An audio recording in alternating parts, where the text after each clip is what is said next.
Assalamualaikum warahmatullahi wabarakatuh. Salam jumpa pemirsa TVRI Sumatera Selatan dimanapun Anda berada. Senang sekali saya Audita Tamara Putri kembali hadir menjumpai Anda di Publika hari ini. Dan seperti biasa kita akan mengajak bincang-bincang kedua narasumber kita yang telah hadir di studio TVRI Sumatera Selatan. Dan di tahun April 2019 ini kita telah melaksanakan Pesta Demokrasi yang tentunya setelah ditunggu seluruh lapisan masyarakat yang ada di Sumatera Selatan khususnya. Dan telah terlaksanakan dengan lancar. Dan tentunya kita akan membahas seperti apa keadaan pasca pencoblosan pemilu 2019 hari ini. Dan telah hadir kedua narasumber kita. Yang pertama ada Bapak Henry Daya Putra selaku anggota KPU Sumatera Selatan Divisi Teknis Penyelenggaraan. Selamat siang Pak Henry. Selamat sore. Sore, baik. Sore juga kepada masyarakat Sumatera Selatan. Selamat sore dan selamat beraktivitas. Dan tentunya sudah siap untuk memberitahukan seperti apa pasca pencoblosan pemilu ini Pak ya? Insya Allah siap. Kita sebagai penyelenggara harus siap melaksanakan tahapan dan juga harus siap menyampaikan informasi kepada masyarakat.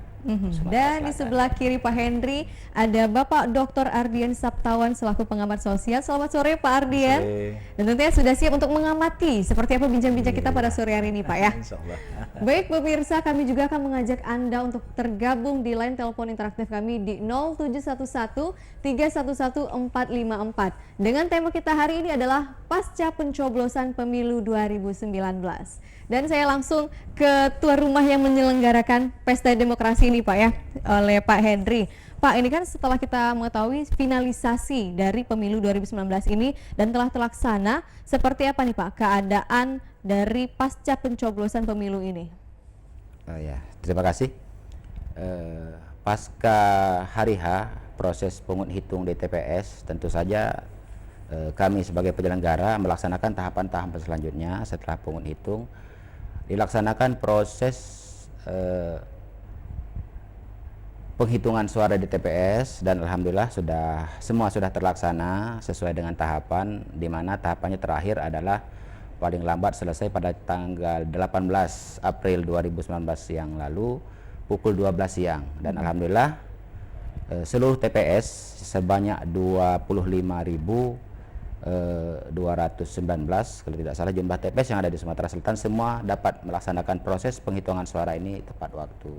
Kemudian setelah proses penghitungan tentu saja akan dilaksanakan penyampaian hasil penghitungan suara dari setiap TPS yang ada kepada PPK melalui PPS dan melalui PPS ya. Itu juga sudah terlaksana dan alhamdulillah sekarang sudah berjalan proses rekapitulasi hasil perolehan suara pemilu tahun 2019 di tingkat kecamatan di seluruh kabupaten kota di Sumatera Selatan. Ini di PPK sekarang sedang rekap ini Pak. Jadi kepada masyarakat Sumatera Selatan dipersilakan yang ingin menyaksikan proses rekapitulasi ini silakan datang ke sekretariat kecamatan atau di mana tempat proses rekapitulasi ini dilaksanakan. Di mana proses rekapitulasi ini dilaksanakan oleh teman-teman PPK itu dengan berjibaku ya, dengan memanfaatkan waktu yang ada, kemudian juga proses ini harus dilaksanakan dengan sebaik mungkin, seteliti mungkin, dengan pelaksanaan proses penghitungan tentu saja ini adalah yang paling rumit yang pernah terjadi pemilu di Indonesia. Demikian. Baik Pak Henry, itu tadi kan sudah ada tahapan mulai dari pungut hitung, tahapan akhir dan sudah rekapitulasi sekarang Pak ya? Iya, di ini tingkat sudah kecamatan. Tingkat kecamatan sudah berapa persen Pak? Informasi yang kami terima memang kami di Provinsi Sumatera Selatan selalu mensupervisi dan juga memonitor tahapan-tahapan yang dilaksanakan oleh teman-teman baik di kabupaten kota maupun di tingkat kecamatan. Kalau kita lihat persentase mungkin yang selesai belum sampai 2% ya. Oleh karena kita minta laporan per sore ini sebagai contoh untuk Kabupaten Muara Enim itu baru selesai 2 kecamatan. Nah, kemudian juga Oku Selatan dari 19 kecamatan juga baru selesai 1 kecamatan seperti itu. Karena memang lambat sekali prosesnya karena banyaknya formulir-formulir yang harus direkap. Nah, karena formulir untuk Pilpres misalnya ada 2, kemudian untuk formulir DPR RI ini ada 18 halaman yang harus mereka rekap satu persatu. Oke, untuk TPS-nya sendiri Sumatera Selatan kurang lebih Bapak menyatakan bahwa 25.219 TPS di Sumsel itu Pak ya tersebarnya.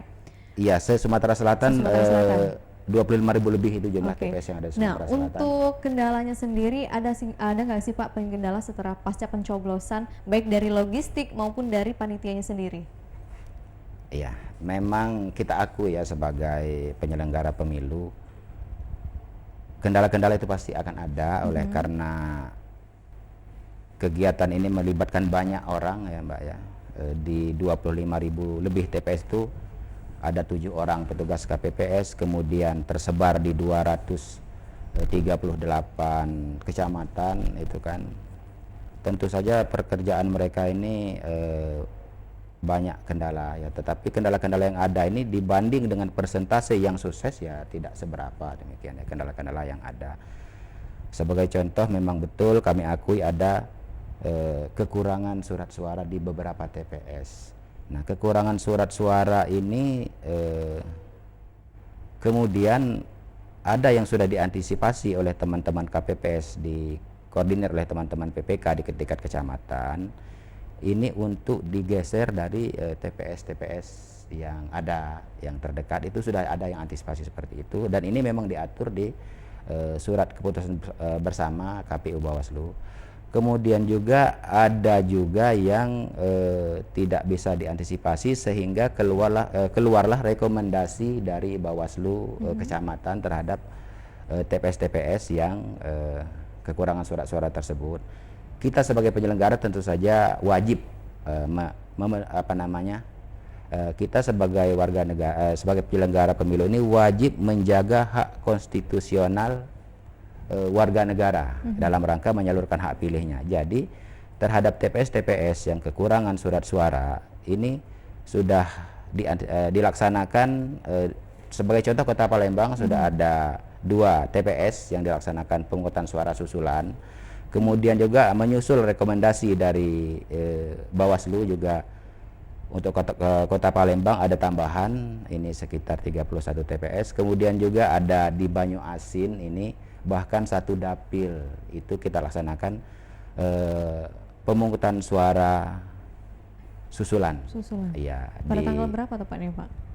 Pemungutan suara susulan ini akan dilaksanakan di bawah tanggal 28 April. Nah, itu kan karena ketentuannya 10 hari setelah hari H, itu artinya paling lambat akan dilaksanakan pada tanggal 28 April 2019 ini. Dan ini proses yang sedang kami laksanakan sekarang adalah koordinasi dengan KPRI bagaimana untuk pengadaan surat suara untuk Dapil 2 Banyuasin yang mana akan dilaksanakan pemungutan suara susulan untuk 4 kecamatan 1 dapil di Kabupaten Banyuasin.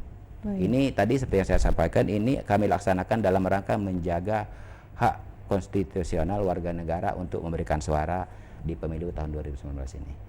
Baik, kalau Pak Ardian sendiri menanggapi selaku pengamat sosial nih Pak, terkait dengan kendala dari logistik surat suara dan juga panitia, bagaimana tanggapan Bapak?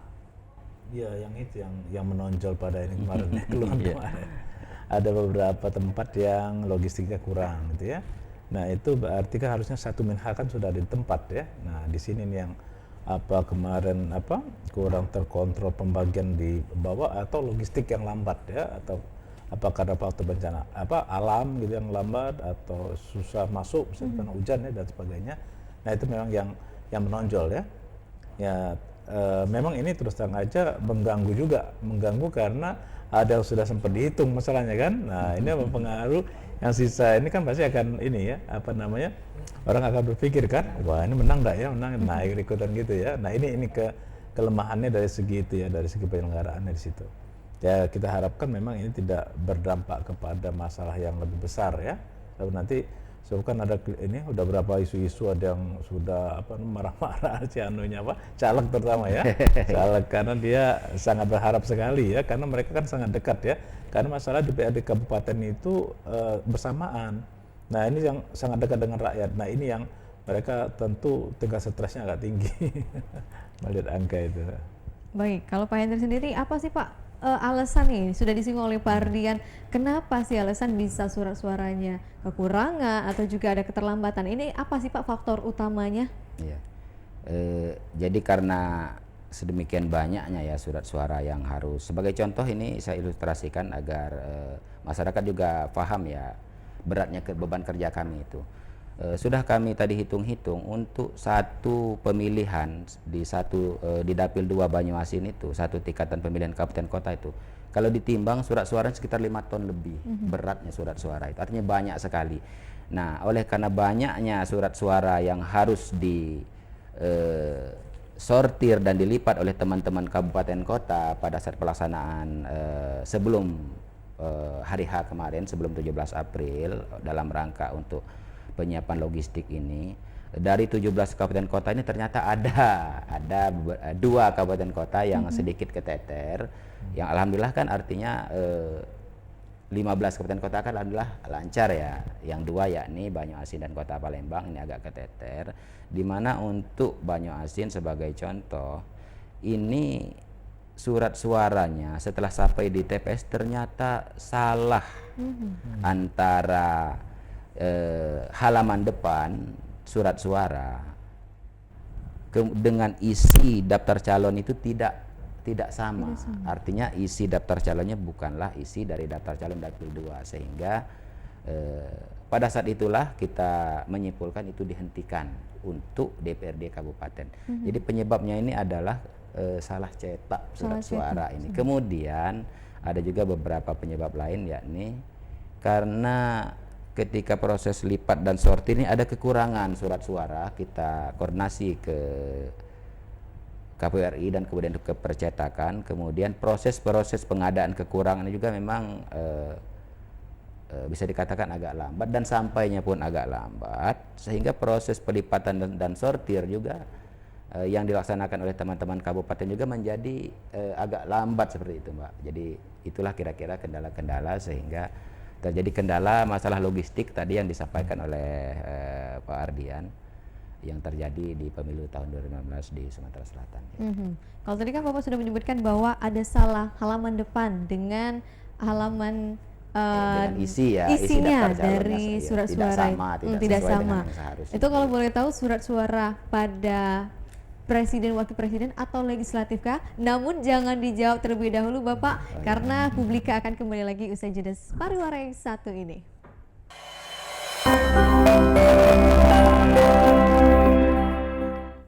Terima kasih pemirsa, Anda masih bersama kami di Publika hari ini, dan kami mengundang Anda kembali untuk bergabung di line telepon interaktif kami di 0711 311 454 dengan tema kita hari ini yaitu pasca pencoblosan pemilu 2019.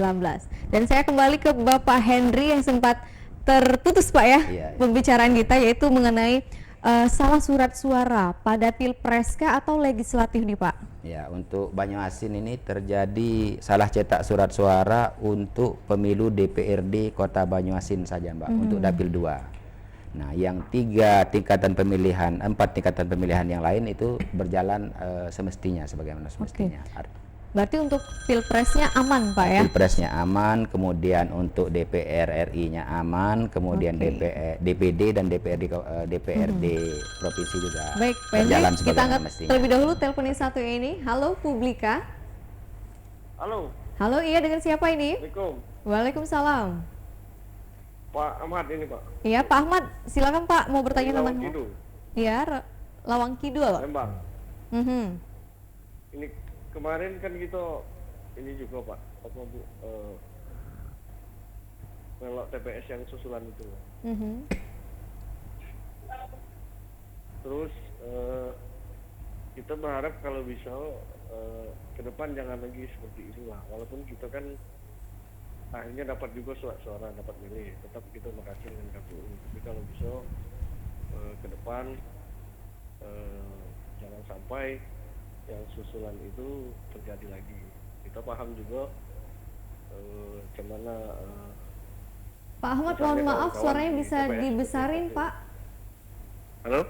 Ya, bisa dibesarin Pak Ya, ngomongnya. kalau bisa yang susulan kemarin itu ke depan jangan lagi terulang ya. Karena kemarin saya juga ikut milih itu sebagai bagian dari apa yang diupayakan KPU, dan kita menghormati itu dan terima kasih lah kira-kira kan dengan KPU. Nah, ke depan kita harapkan KPU tetap netral, jago suara rakyat, karena besar sekali harapan rakyat ini untuk hasil yang jujur dan adil. Seperti itu. Oke, pertanyaannya ada nggak Pak Ahmad? Nggak ada. Oke, tentunya harapan. Baik, terima kasih Pak Ahmad yang ada di Lawangkidu Palembang ya. Baik, ini terkait harapan nih dari salah satu masyarakat di Kota Palembang Pak terkait dengan pemilu 2019. Dan oke, tentunya tidak ada pertanyaan. Semoga pemilu kedepannya bisa berjalan dengan lancar, jujur dan adil, dan semoga tidak ada kendala. Dan tentunya kita balik lagi ke pembahasan kita seperti apa Pak Henry dengan suara-suaranya tadi. Jadi menyangkut yang disampaikan oleh salah satu warga itu sebenarnya mewakili mewakili warga masyarakat Sumatera Selatan yang harapannya adalah agar KPU Sumatera Selatan beserta jajaran di bawah itu dapat melaksanakan pemilu ini dengan jujur dan adil. Itu insya Allah ya. Mohon doa dan dukungan juga dari seluruh masyarakat Sumatera Selatan. Kami akan laksanakan tugas kami dengan sebaik-baiknya sesuai dengan ketentuan perundang-undangan yang ada, dan tolong dikawal. Dan dikawal. Ya dikawal dalam artian saya sampaikan tadi, sekarang lagi rekap di PPK, silakan saksikan teman-teman PPK ini melaksanakan rekap di tingkat kecamatan. Kita angkat terlebih dahulu telepon satu ini, silakan. Halo Publika. Halo. Halo, iya dengan siapa ini? Iya Bu, ini dari Betung Bu. Oke, dengan siapa Betung ini? Banyuasin. Oke, silakan Pak Tony. Ini bukan di tempat lain bagus galau pemilihannya, kabupaten-kabupaten lain bagus galau kan. Ngapa ketiba di Banyuasin sama Palembang bermasalah itu. Nah, yang kami tanya ke cak mana proses cetak surat suara itu pacak salah luar dalamnya pacak beda tuh mak mano. Itu yang pertama. Terus yang kedua, nah cak mano kami ini kan belum milih. Cak mano kaget proses selanjutnya, apa kami ini masih diundang, terus kapan diundangnya, apa kami pas nyoblos tuh kayak libur pulau sama cak kemarin. Oke, ini maksudnya diundang untuk apa nih Pak Tony? Untuk nyoblos kan, ini nyoblos lagi katanya, kan tidak jadi yang kemarin itu. Oke. Kami lah di TPS tapi suruh balik lagi Bu. Oke. Nah, itu pertanyaan kami, mana apa kami ini kaget diundang lagi cak yang pertama. Terus yang kedua, apa libur pula pas kami nyoblos tuh Ge? Oke. Oke. Sudah Pak Bu, Tony? makasih Bu. Baik, terima kasih Pak Tony yang ada di Banyuasin. Langsung nih Pak Henry menjawab terkait dengan surat suara. Ini pertama nih, bagaimana sih Pak bisa salah cetak nih? Contohnya di Banyuasin dan Kota Palembang. Silakan Pak Henry. Iya, kalau menanggapi soal kok kenapa salah cetak kan ini ya mungkin ke pihak percetakan gitu ya, tanyanya ke sana ya, kok bisa. Kami juga sangat tidak mengharapkan terjadi salah cetak, tapi faktanya kan itu yang terjadi di lapangan. Nah, dan sebenarnya proses antisipasi juga semestinya kan proses sortir itu dapat terlaksana dengan baik, tapi ternyata ini ada lolos satu dapil oleh teman-teman KPU Banyuasin sehingga ini terjadi ya. Kemudian tadi terkait dengan apakah akan diberi undangan, akan disampaikan, nanti akan disampaikan kembali undangan kepada seluruh pemilih yang sudah hadir pada saat pelaksanaan pemilihan di 17 April yang lalu. Dan kemudian terkait juga pertanyaan tadi apakah libur atau tidak, tidak diliburkan untuk pelaksanaan pemilihan susulan ini, tetapi nanti KPU Banyuasin akan menyampaikan informasi berupa surat permintaan kepada, misalnya ada perusahaan-perusahaan di situ, dimintakan kepada perusahaan tersebut untuk mengizinkan karyawannya untuk memberikan suara di TPS, dan juga akan menyampaikan surat ke pemerintah daerah Banyuasin agar misalnya yang pegawai-pegawai PNS di situ juga pada hari itu yang di dapil yang akan dilaksanakan pemilihan ini nanti diizinkan untuk memberikan suara di TPS, seperti itu.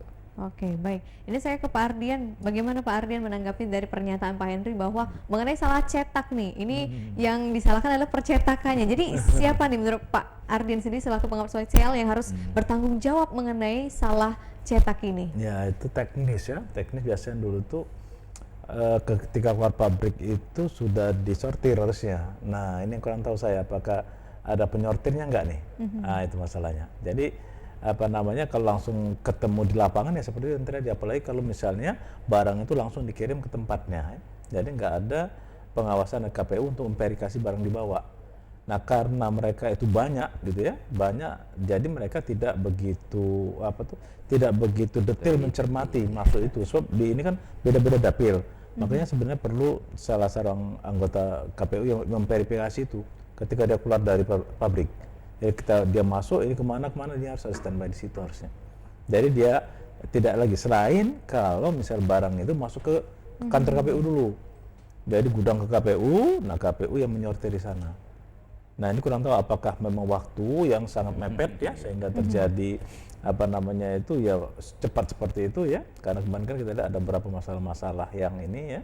Nah apakah ya itu faktor teknis tadi yang kurang diperhatikan kali. Baik, Pak Hendri, seperti apa nih? Bapak kan selaku divisi teknis, gimana teknisnya sendiri? Apakah ada sortir seperti Pak Ardian sampaikan atau emang KPU mempercayakan pihak percetakan disimpan dan langsung dibagikan? Seperti apa Pak?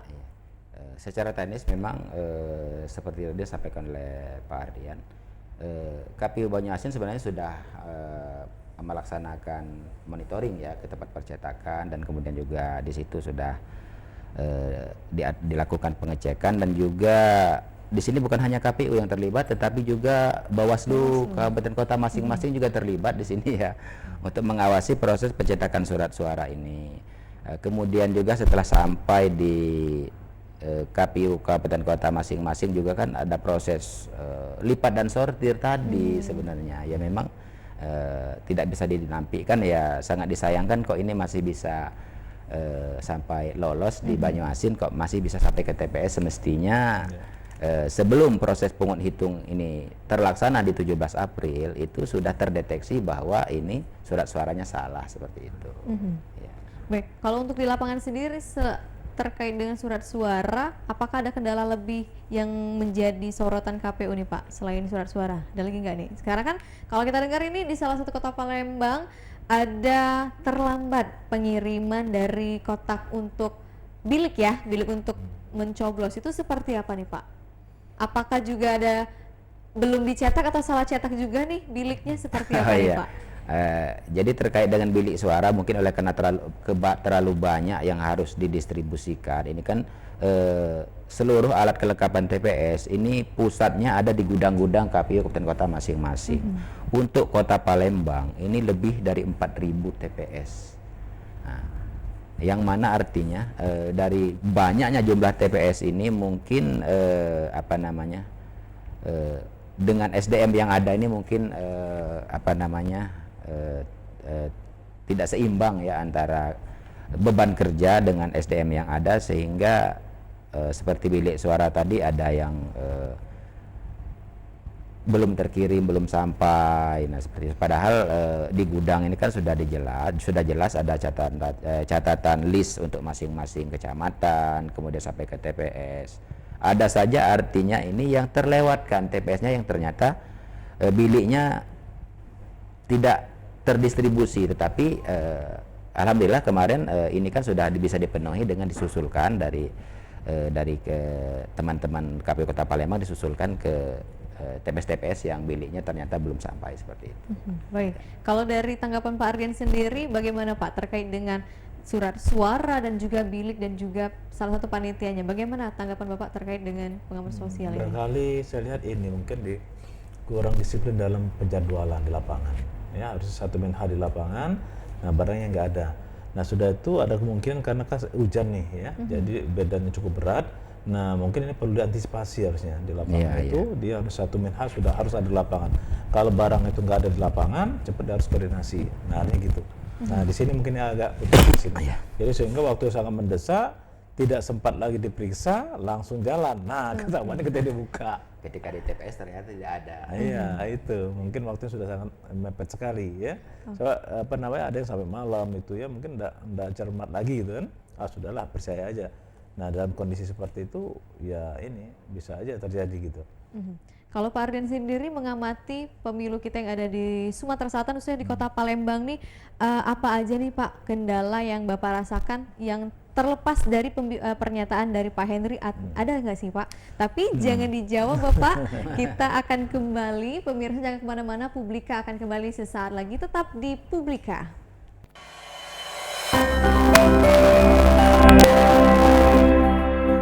Terima kasih pemirsa, Anda masih bersama kami di Publika hari ini, dan kami kembali mengundang Anda untuk tergabung di line telepon interaktif kami di 0711311454 dengan tema kita hari ini yaitu pasca pencoblosan pemilu 2019.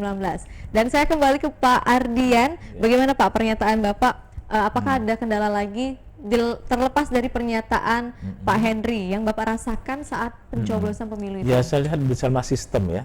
Sistemnya kan berubah ya, dari sistem tadinya dipisah, eksekutif legislatif, ini dijadikan satu. Nah, jadi sistem ini ada dua pola gitu, dua pola dijadikan satu. Nah, oleh karena itu mungkin yang kurang dipertimbangkan teknis lapangan. Karena ini kan karena dua pola itu akibatkan kita harus cermat. Nah, di sana justru slip gitu. Nah, kalau satu pola legislatif gitu ya, mereka cepat. Karena sama kan, langsung masuk. Tapi ini enggak, ada presiden. Nah, akibatnya di sini terjadi kelalaian. Jadi kelalaian istilahnya apa? Halo efek. Jadi dianya terbiasa yang biasa, tentu ada menyelip sesuatu yang baru di situ. Nah, ini berakibat secara psikologis. Nah, inilah yang slip tadi. Masuk ke sana. Ada yang pakai pola lama, ada yang pakai pola baru. Nah, itu jadi sistem. Kemudian dari segi distribusi tadi, karena menyatu tadi kan. Menyatu tentunya kan rentetan ke bawahnya lambat gitu. Rentetan ke bawahnya lambat. Padahal KPU itu mempunyai jadwal per tahapan gitu. Nah, itu per tanggal. Malah yang setelah teknis mereka per hari ngitungnya itu. Nah, sekarang masalah kalau sumbernya satu, macet di satu tempat, di sini ngikut gitu. Nah, permasalahannya kalau jaraknya itu jauh, semakin jauh semakin repot. Nah, itu. Nah, ini artinya mungkin tidak semuanya harus di situ, mungkin harus disebarkan, didelegasikan kan, pakai titik-titik tertentu. Nah, kecuali presiden, misalnya karena presiden satu, nah dicetak di situ, jadi bisa 2 kali kirim ya. Jadi ini siap gitu. Nah, tapi ini karena dijadiin satu, akibatnya seperti itu ya. Tidak terkejar waktu. Karena bagaimana? Ya, begini nggak selaras antara waktu yang diperlukan sama, hitungan sama nih se-Indonesia ya. Yeah. Nah, tetapi jarak jauh. Nah, ini yang nggak klop gitu ya, nggak klop antara jarak dengan jangkauan gitu ya. Nah, ini jangkauan dengan waktunya jadi karena nggak klop, akibatnya keteter ketika misalnya mereka adanya di pinggir-pinggiran gitu. Nah, atau sebaliknya macam di Palembang yang justru yang kena Palembang Banjarmasin kan deket ya. Benar. Mungkin terlalu fokus ke yang ujung-ujung gitu, yang dekat malah hilang gitu ya, malah masalah. Nah, itu jadi terlepas daripada itu faktor pola ya, ada pola yang berubah. Jadi ini mungkin perlu dipertimbangkan karena ini kan rencananya kan 2027 nanti malah dijadikan satu. Nah, dalam tahapan ini artinya faktor teknis mungkin dipertimbangkan lagi ya, termasuk tadi itu kotak suaranya tadi. Kotak suaranya itu kan hampir ada dibakar ya itu. Nah, faktor kredibilitas kotak itu harus dipertimbangkan. Jangan menghitung masalah uangnya saja. Wah, lebih murah, efisiennya. Oke, tapi dari kredibilitasnya apa? Kalau hancur, kalau diganti orang bagaimana ya? Nah, kalau dulu kan pakai plat ya, pakai plat itu maksudnya sebenarnya bukan masalah tahannya aja, tapi ada faktor yang tidak bisa ini orang. Nah, sehingga faktor-faktor teknisnya itu menjadi lebih terukur gitu ya, lebih terukur. Nah, ini faktor curiganya, makanya sampai sekarang Quickcon aja dicurigai orang kan gitu, karena faktor kredibilitasnya menurun gitu. Masyarakat menjadi kurang percaya. Wah, ini bisa diganti nih, wah ini bisa dibinikan kan gitu kan. Nah, akibat seperti itu, nah ini yang sebenarnya di awal-awal dulu banyak yang ini mempertanyakannya gitu ya. Bukan masalah tidak senang dengan kotaknya, bukan, tapi ada sesuatu yang ini berakibat. Nah, betul terbukti sekarang ada yang terbakar, ada yang basah gitu ya. Nah, ini di luar semua. Nah, ini bisa bermasalah loh. Kenapa? Kertas suara contohnya, itu kan ada hitungannya. Nah, sekarang dengan hancur seperti ini, itu jangan-jangan melewati 2,5% tuh. Nah, kalau itu terjadi, tanggung jawabnya yang saya khawatirkan nanti ini banyak kena KPU nih, masalah profesionalisme. Dia kan disebut profesionalisme nih. Nah, nanti yang caleg-caleg yang gagal atau investasi bisa ngamuk dia di situ. Nah, harus siap-siap aja KPU-nya. Baik, terima kasih Pak Ardian, dan kita kembali ke Pak Henry nih. Pak, tadi kan sudah disinggung mengenai kotak suara, bilik suara, dan surat suara. Nah, saya kembali lagi penasaran mengenai surat suara, karena ini sangat riskan sekali Pak ya surat suara ini. Kalau tadi Bapak menyatakan bahwa surat suara di legislatif yang bermasalah salah cetak. Nah, lantas bagaimana dengan fakta di lapangan nih Pak? Saya menemukan salah satu di Kota Palembang di TPS-nya sendiri bahwa justru kekurangan surat suara Pilpres, dan untuk legislatif itu aman. Malah orang TPS-nya mengatakan bahwa silakan mencoblos tapi untuk legislatif saja, Pilpresnya nggak usah. Nah, ini tanda tanya kenapa nih Pak bisa seperti itu? Ya. Jadi kan teknis di TPS ini ya, memang ini kan tidak kita harapkan terjadi, tapi oleh karena beberapa faktor tadi juga sudah dijelaskan oleh Pak Ardian, ada juga TPS-TPS ini yang ternyata kurang surat suaranya, sehingga ada pemilih yang belum memberikan suara. Nah, ini penyebabnya ya kembali teknis tadi ya, karena terlalu banyak TPS mungkin. Jadi kan surat suara untuk Pilpres ini contohnya, satu kotak suara Pilpres ini misalnya dibutuhkan sebanyak 290 surat suara. Ini ada kantong untuk surat suara, ini kantong surat suara, ini amplop surat suara, itu sudah diatur di situ isinya misalnya 100 dan sisanya 90. Artinya kan ada 3 amplop surat suara di situ. Kemungkinan yang terjadi adalah teman-teman yang melakukan packing di tingkat kabupaten kota ini baru dimasukkan 2, yang satu amplopnya ternyata masih tertinggal, sehingga terjadilah kekurangan surat suara itu. Nah, itu kemungkinan yang terjadi di lapangan juga berdasarkan informasi dari teman-teman kabupaten kota. Baik Pak Hendri, kita angkat telepon yang satu ini, silakan. Halo Publika. Dari Pak Ardi di Lumabang. Iya Pak Ardi, silakan pertanyaannya Pak. Mau nanya, Pak Aziz. Bu, kalau pengumuman presiden itu sebelum puasa atau sesudah puasa, Pak? Oke. Bu, Ada lagi? itu saja. Oke, terima kasih Pak Aziz Tanyanya. yang ada di Palembang. Oh, masih dipertimbangkan. Memang keputusannya KPU. Tapi kalau hasilnya sebelum puasa atau menjelang puasa? Oke. Terima kasih Pak Aziz. Tampaknya ini salah satu masyarakat di Sumatera Selatan Iya. sangat penasaran dengan hasil pemilu. Seperti apa Pak Hendri? Silakan langsung jawab Pak dengan pertanyaannya, pengumuman yang benar-benar real siapa yang menjadi pemenangnya nih Pak. Terima kasih. Sesuai dengan tahapan yang diatur oleh KPU RI di Peraturan KPU nomor 7 tahun 2019, untuk rekapitulasi tingkat nasional ini dilaksanakan dari tanggal 25 April sampai dengan 22 Mei ya. 22 Mei. Artinya di rentan waktu kalau diperkirakan sekitar 20-an Mei lah ya. Artinya sekitar 1 bulan dari sekarang itu rekap nasional itu sudah terlaksana, dan tentu saja kita sudah dapat memastikan masing-masing calon terpilih, baik presiden dan wakil presiden maupun untuk DPR RI, DPRD provinsi dan kabupaten kota, juga untuk calon-calon DPD terpilih nanti sudah bisa kita ketahui dari situ. Walaupun proses penetapan calon terpilihnya ini tetap dilaksanakan setelah proses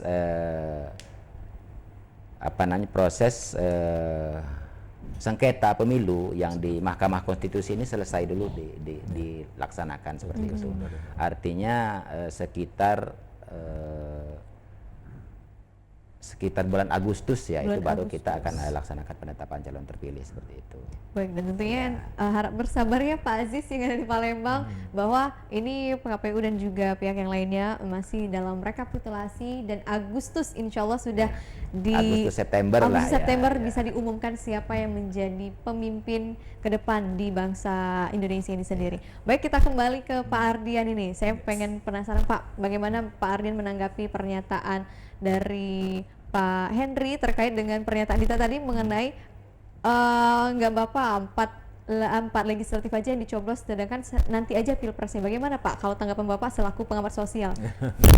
Ya itu tadi saya bilang udah ada 2 pola tadi. Nah di sini jadi kagok ya enggak apa-apa. Cuma tadi karena permasalahannya satu sumbunya itu nggak berjalan, ngadat gitu. Nah ini kena nih, yang di bawahnya akan kena. Nah jadi di situ memang ini yang di lapangan kayaknya kurang siap ya, di lapangan kurang siap untuk itu. Jadi sehingga mereka itu ya seharusnya kan sama-sama, karena justru ini ada program nasional sebenarnya. Harus sama. Kan kemarin kan ada beberapa pemilihan bupati dan gubernur dijadikan satu, terus ini lama-lama didekat-dekatkan, nanti diharapkan 2027 sampai 2029 nggak salah itu dijadi satu. Jadi satu. Cuman ini pengalaman ya, ini pengalaman bagus, artinya itu terlepas daripada apa yang harus kita perbaiki, kita juga harus perlu mereview sistem politik kita. Apakah hal ini masih up to date ya untuk sistem politik Indonesia? Sebab dengan hal yang seperti kita lihat banyak sekali kejutan yang menandakan ya masyarakat itu sudah melek politik gitu dibandingkan dulu. Nah ini yang jadi kita kan istilah menggunakan alatnya harus sesuai kan. So, apakah mungkin kita nanti sudah kita menggunakan yang pakai online aja. Nah gitu, seperti yang pernah dulu diuji cobakan untuk yang kepala desa. Kan itu kan langsung ya. Nah sebab ini akan lebih memudahkan. Sebab ini ribet sekali kan. Itu bukan besar sekali yang harus dibuka ya. Katanya 1.000 lebih ya untuk Sumatera Selatan aja misalnya. Nah ini kan masyarakat yang dengan seperti itu kan lama, itu satu. Kemudian kedua begini, saya lihat di sekitar TPS saya gitu ya, itu mereka paling cepat tuh jam 2 jam 3 malam loh baru mereka itu. Padahal jumlah ini sedikit ya, di tempat saya contohnya cuma 115 orang ya, yang media itu akhirnya karena ada yang dari luar ya sekitar 125-an. Tetapi kawan-kawan itu kasihan sampai jam 3 malam gitu. Bahkan banyak yang sudah ini informasinya banyak yang meninggal ini ya, tugas meninggal, KPS-nya. Ya. Ini kan berarti kan sudah overload ya. Nah mungkin jadi artinya itu yang sistem online yang kemarin itu mungkin perlu kita pertimbangkan. So, kalau nggak nanti, nah ini kan baru yang presiden dengan legislatif loh ini. Bagaimana kalau gabung bupati dan gubernur? Nah bisa nggak tidur 24 jam itu. Nah ini yang mungkin nah makanya kita sekarang harus melihat sistem politik kita. Mungkinkah ini kita akan ini perbaiki dengan pemikiran untuk lebih fokus ke depan ya, lebih baik lagi ya. Nah jadi kita jangan salah menyalahkan, tapi justru mengambil hikmah sehingga nanti kita dapatkan suatu hasil yang berkualitas. Contoh begini, sekarang masyarakat sudah melek huruf nih, tapi dengan begitu banyak yang harus dipilih gitu ya, kan bingung ya. Contoh misalnya, ini yang membingungkan, kalau yang lalu kan ada foto ya. Nah jadi kalau nggak kenal, nggak ingat masih ngejar foto. Nah sekarang kan fotonya nggak ada nih, otomatis kan dibaca satu-satu. Nah yang sulitnya di lapangan, terutama di desa-desa ya, kita kan lebih mengenal nama panggilan sehari-hari daripada nama lengkap. Otomatis dia harus melihat satu persatu gitu loh. Nah ini waktu. Jadi itu satu. Kemudian saya lihat juga ketika teman-teman itu menghitung satu persatu, itu lebar sekali yang harus dia buka. Satu nanti sudah lari ke sana dia ke sini. Nah ini kayaknya hal sepele ya. Tapi kalau mereka sudah begini, ini masih enak mereka bertahan sampai ada yang meninggal. Itu berarti kredibilitasnya tinggi ya enggak ya? Nah tapi kalau mereka malas, sudah lah Pak, tembak aja. Nah itu negatifnya. Ya ini karena semangat karena baru loh. Tapi kalau nanti kita nggak tahu, ya kan? Nah terlepas daripada itu takutnya ada penyusupan yang memanfaatkan kelelahan teman-teman di TPS. Nah itu yang harus kita antisipasi gitu. Antisipasi dari sekarang Pak Ardian, jangan sampai tahun 2027 nanti bisa 2 kali lipat kesalahannya ini. Betul. Karena bisa 7 kotak suara kemungkinan karena Baik Pak Ardian dan Pak Hendri, tentunya perbincangan ini sangat menarik untuk kita bahas. Namun kita akan kembali usai jeda pariwara yang satu ini. Tetaplah di Publika.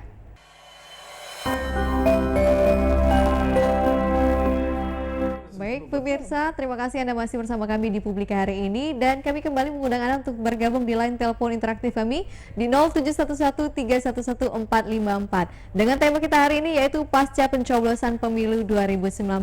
Baik Pak Hendri dan juga Pak Ardian, kalau tadi kita sudah menyinggung mengenai kendala, bagaimana teknisnya, dan saya ini penasaran bagaimana apakah ada kendala dan juga pelanggaran Pak, tepatnya pelanggaran yang dirasakan baik dari KPU dan juga pengamat sosial terkait pasca pencoblosan pemilu ini. Seperti apa Pak Hendri? Kalau masalah pelanggaran ini ya, karena sebenarnya domainnya Bawaslu ini, masalah pelanggaran atau tidak.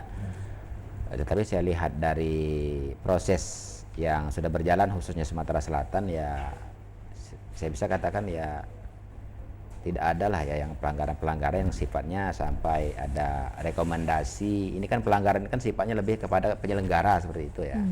Alhamdulillah untuk Sumatera Selatan tidak ada informasi yang saya dapat dari baik dari teman-teman Bawaslu maupun dari teman-teman kabupaten kota, tidak ada.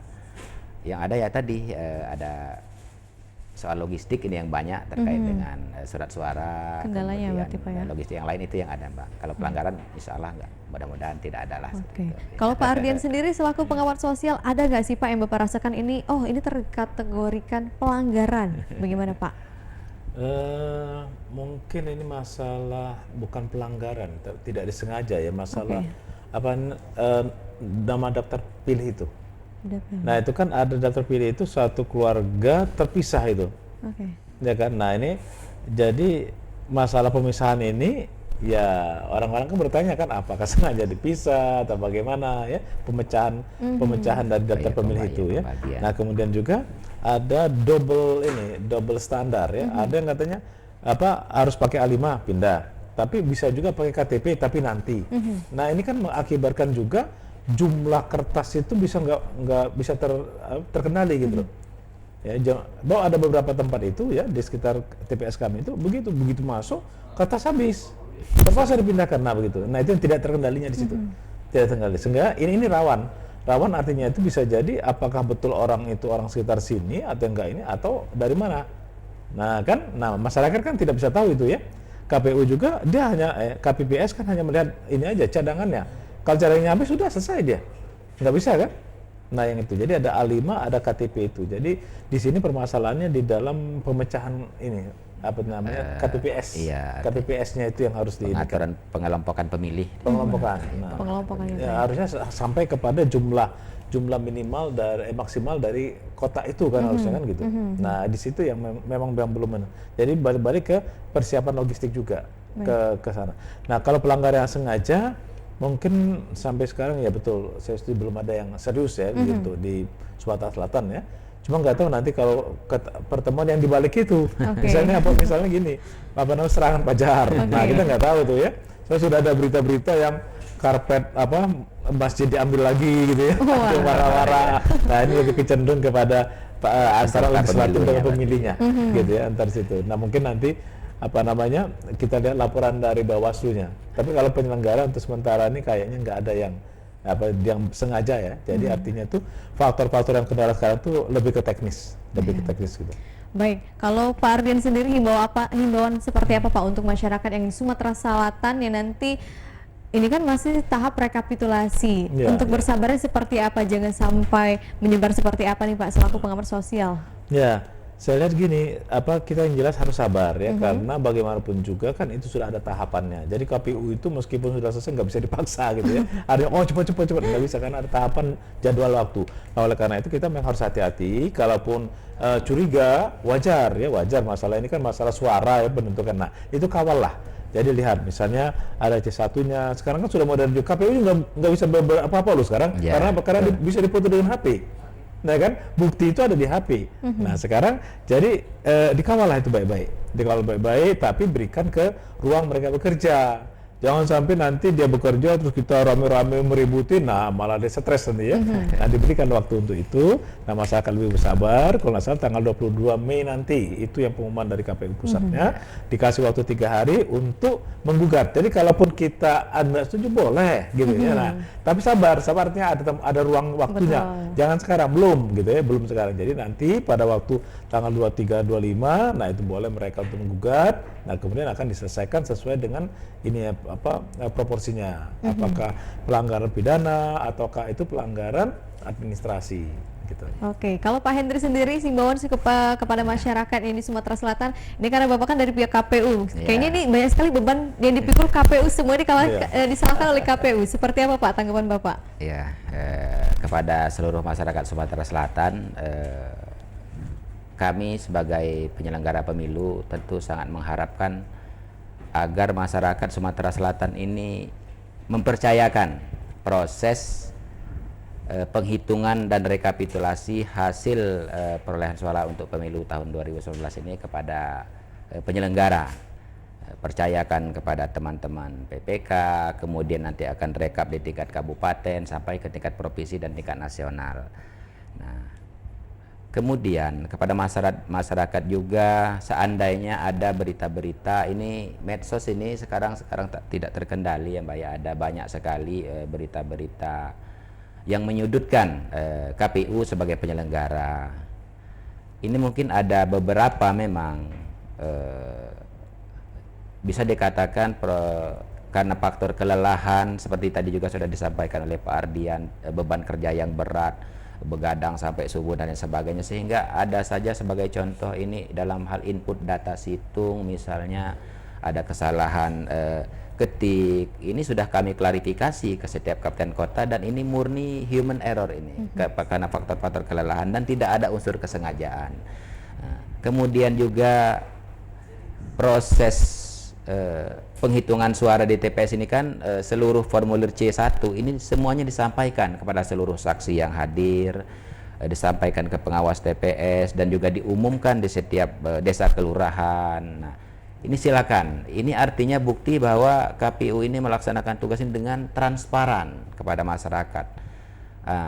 Jadi dengan proses ini diharapkan agar masyarakat Sumatera Selatan ini betul-betul dapat mempercayai apa yang dilaksanakan oleh KPU Sumatera Selatan sampai dengan nanti rekap nasional dilaksanakan dari tanggal 25 April sampai dengan 22 Mei nanti kita akan rekap di Jakarta seperti itu. Harapannya itu, Mbak, ya mohon masyarakat untuk mempercayakan tugas ini kepada KPU, jangan termakan dengan berita-berita yang tidak bisa dipertanggungjawabkan. Demikian, terima kasih. Baik, terima kasih Bapak Henry Daya Putra selaku anggota KPU Sumatera Selatan Divisi Teknis Penyelenggaraan atas kesempatan waktunya telah berbagi informasi di publik hari ini, dan juga terima kasih Bapak Dr. Ardian Saptawan selaku pengamat sosial telah memberikan pernyataan terkait dengan tema kita pada sore hari ini.